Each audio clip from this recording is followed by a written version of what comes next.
What is up, guys? You got Not the Worst here, bringing another Black Desert online video, and today we're taking a look at the global labs for the week involving August 27th. We did have some very interesting things pop up, so wanted to cover it for this week. Now, if you want to see the original patch notes with the Google translation version, which, as always, is pretty wonky, there's a link to that in the description. However, we have the good people over at Black Desert Foundry once again coming through with some more legible English translated patch notes. So I'm going to link to that as well. So big shout out to those guys for helping out the Black Desert community big time with these changes. So first thing, which you probably saw in the title, big deal here, we've got the new Blackstar helmet released that coincides with the Blackstar armor that we see. Stat wise, this thing at pen level does look very similar to a pen C10 Griffin helm, which is in line with what a pen C10 dim tree looks like in comparison to a pen Blackstar armor.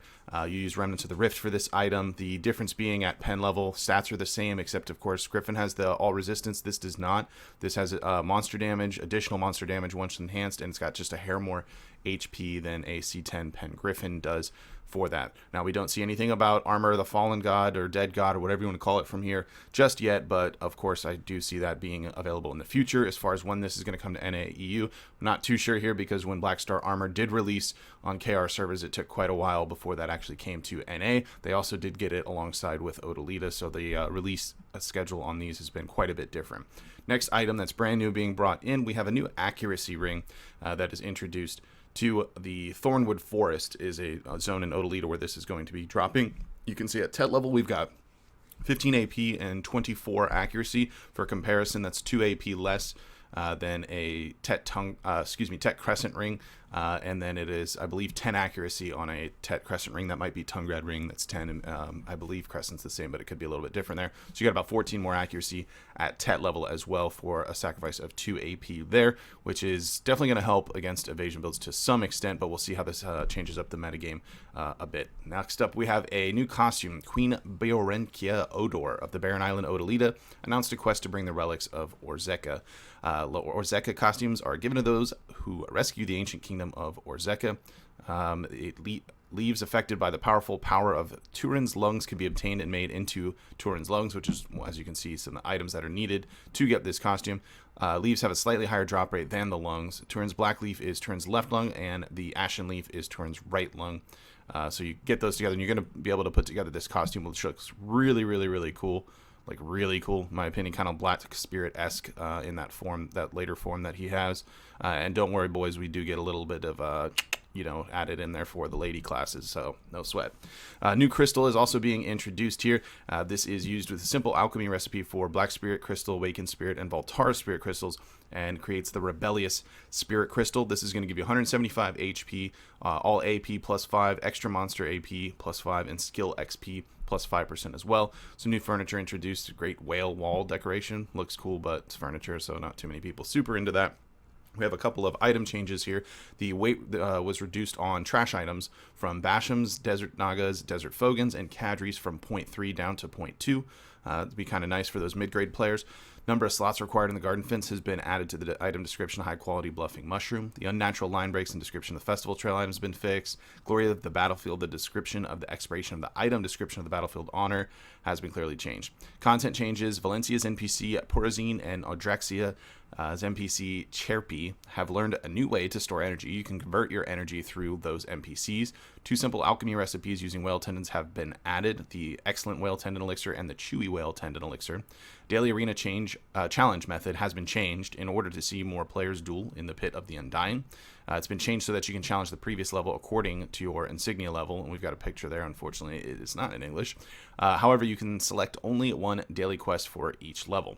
Monster changes. The field boss giant monsters has expanded its range of activities. The suppressed giant monster does not give up and moves to other areas of Serendia and threatens the monsters in that area.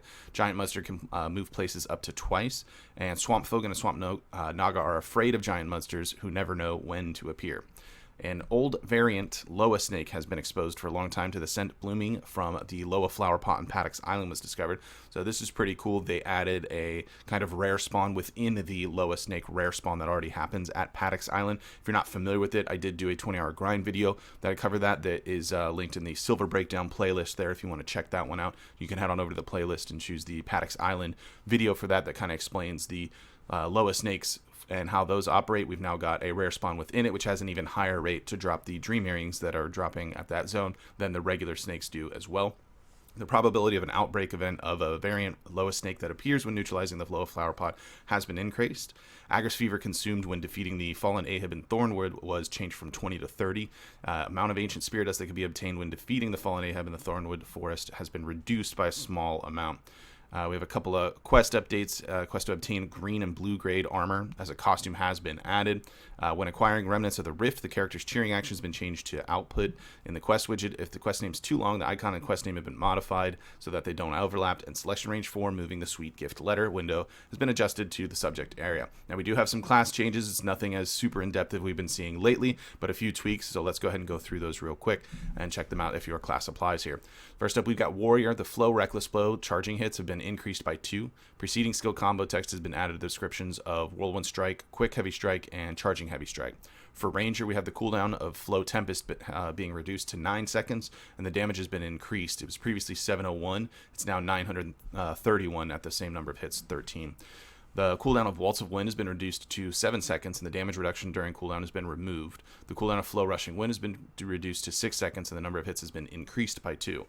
The cooldown of Nature's Tremble has been reduced. You can see at level 3 there. Previously 19 seconds, it's now down to 15.